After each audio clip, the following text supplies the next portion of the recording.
Hello, Timeless fans! So, last night, Timeless made its triumphant return, and I am happy to say that I'm very much looking forward to Season 2 of Timeless. I had a concern that I wasn't going to be able to do these videos because Timeless actually got cancelled last year, and a lot of us were very unhappy about that.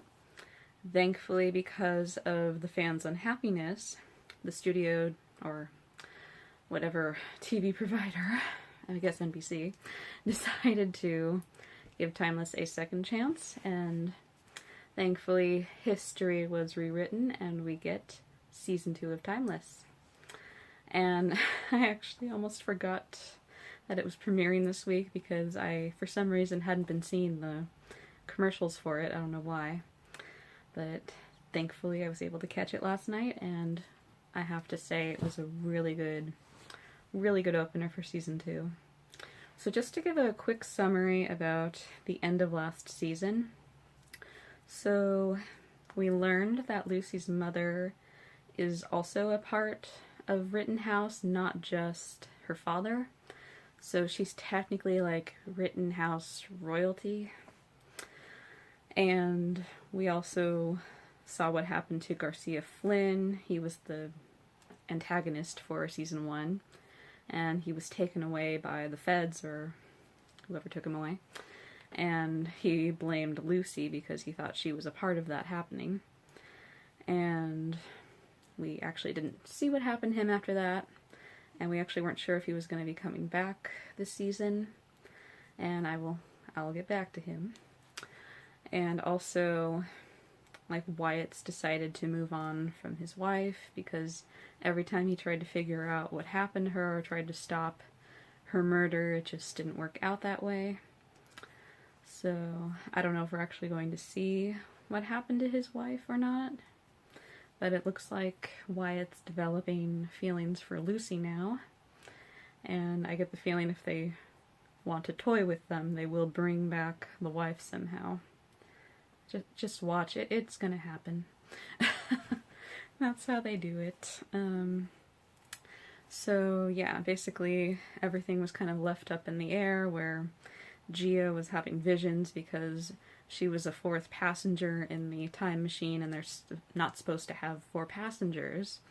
And so that really messed her up. And she has visions, and she faints a lot. So nobody's sure exactly what's going on with that, and we didn't get to cover it too much in this episode, but I think we're going to see more of that this season.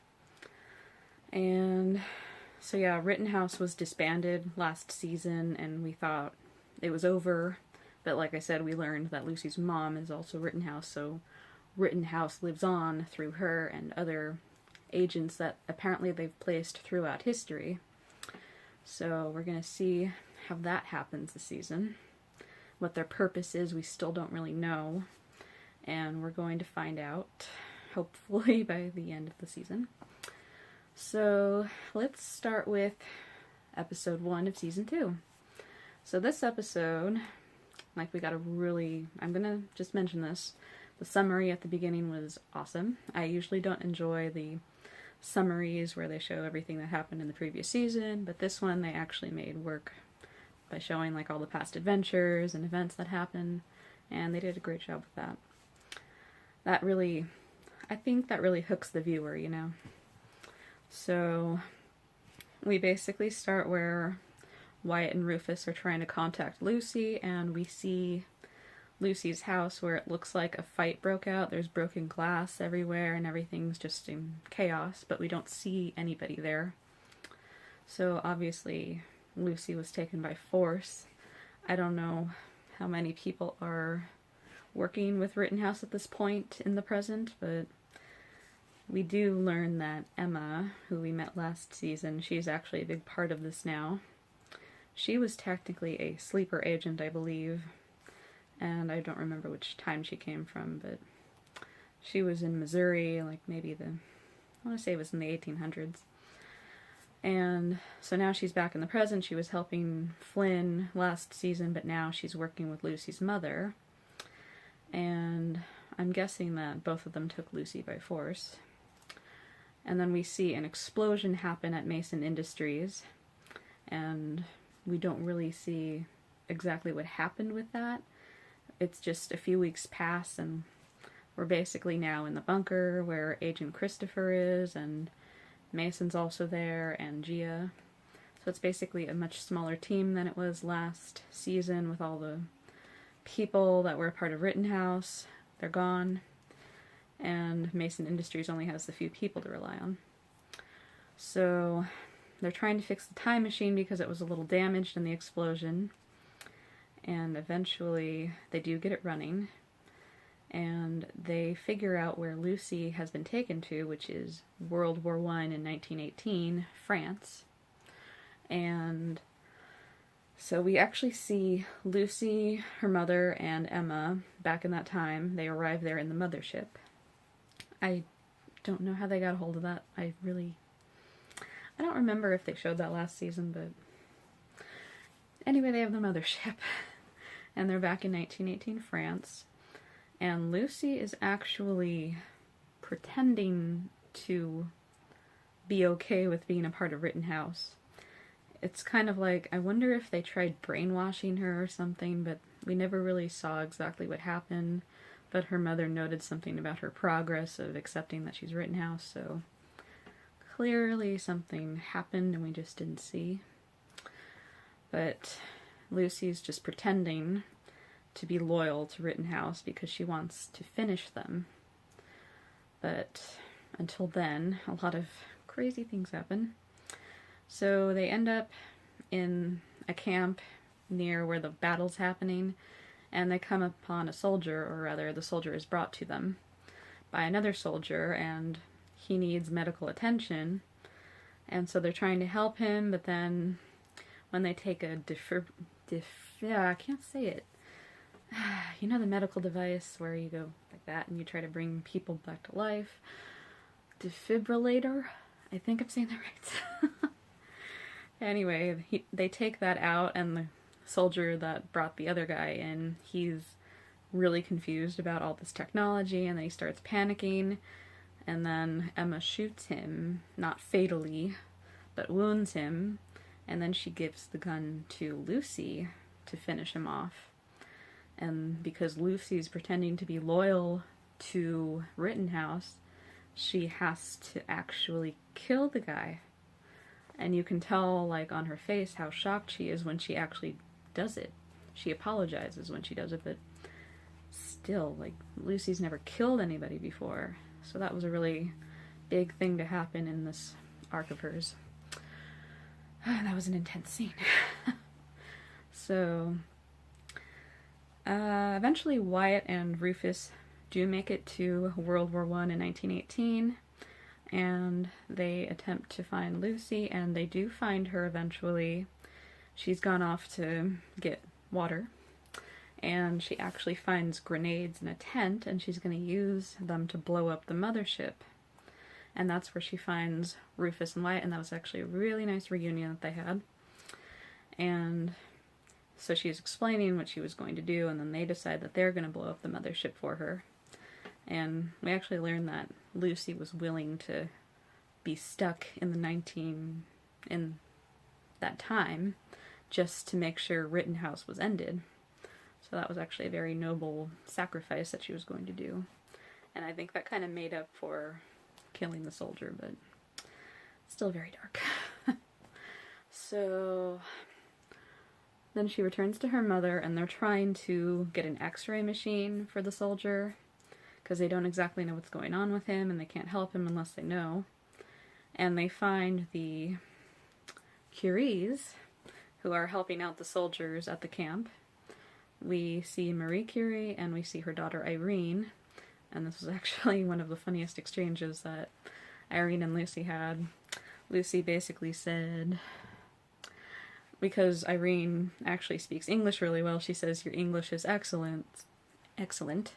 And Irene replies with, "Your French is terrible." And I thought that was a funny exchange. And we actually learned that Lucy and Irene are closer, like there's a parallel with them, because both of them are dealing with like how their mothers view them, and just the relationship that they have between their mothers. There's a strong parallel with that, which I thought worked really well in the episode. And so once they get the x-ray, Lucy is about to kill the soldier because she doesn't know why they're trying to keep him alive, but she figures that it's for an important reason.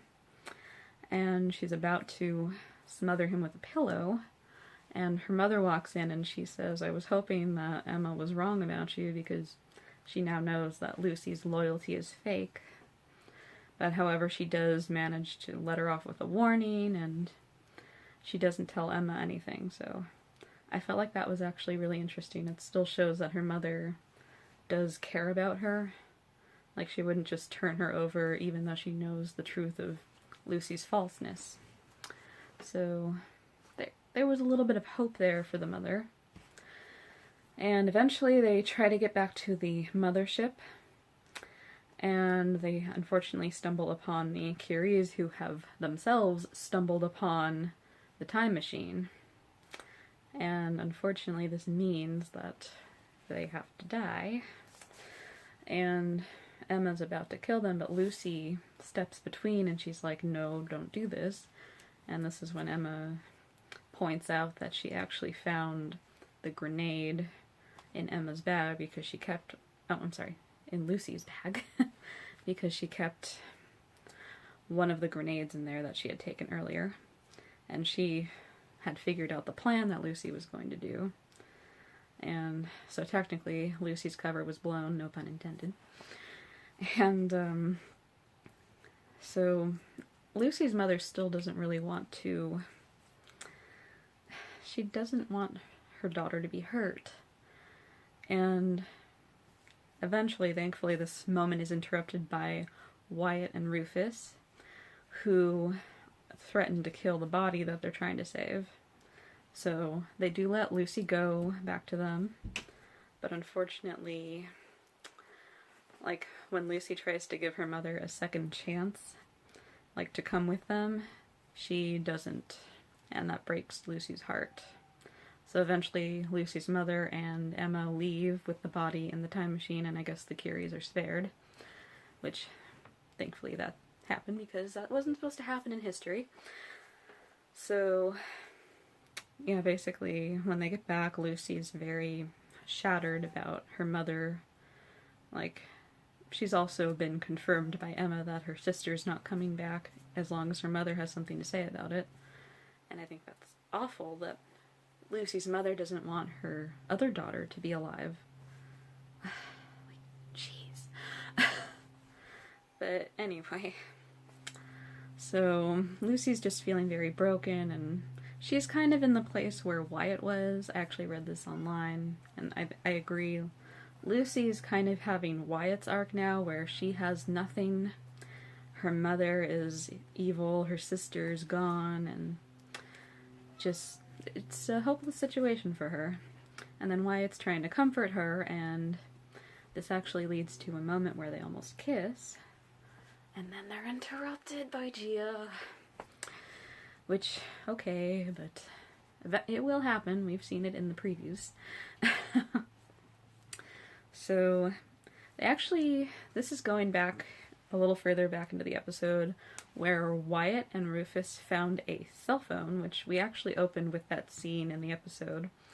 A captain in the American troop force was laying on the ground, and he actually pulled out a cell phone. So we do see the cell phone later, and Wyatt and Rufus retrieve it, and we learn that there are Rittenhouse documents on there, and these documents are written by that soldier that Lucy's mother and Emma were trying to save, and the soldier turns out to be Lucy's great-grandfather. So this is going to lead to some interesting storyline here.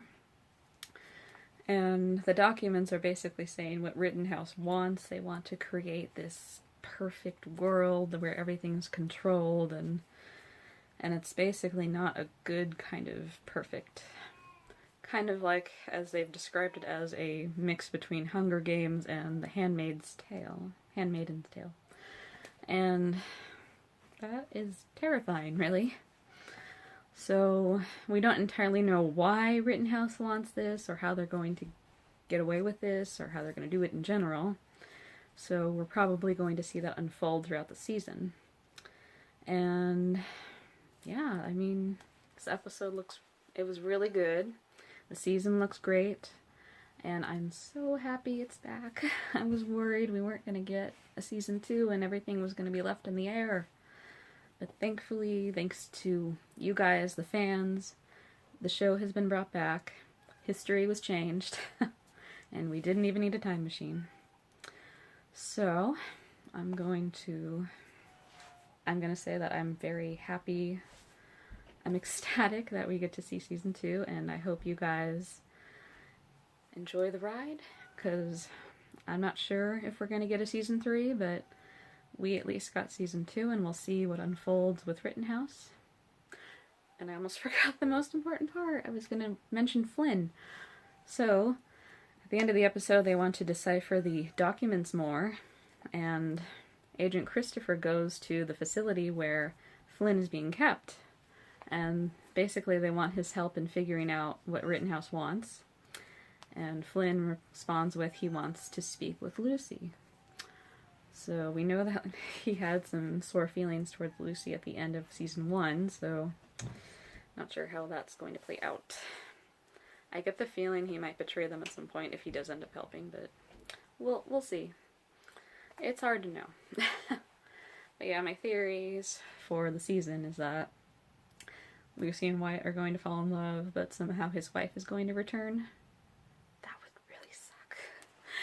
And then Flynn will end up helping the group, but he'll somehow end up betraying them. And Jia's visions are going to become really important. I get the feeling she's seeing what Rittenhouse is planning to do. That's just a theory of mine. So yeah, we'll see what happens, and I'm going to check if I left anything off. I don't think I did. No, I got that. Yeah, no, I got everything. Okay. Sorry, I keep notes. If I said Emma at any point when I meant Lucy, I apologize. I get their names mixed up. I don't know why I do, but I do. But yes, I meant Lucy. If I said Emma's mother, I meant Lucy's mother. I'll get their names right eventually. Alright guys, thank you for watching this video, and enjoy season 2. I hope you enjoyed season 2, episode 1. And if you have any theories, do share them with me. I'm curious. And yeah, have a nice day. Bye!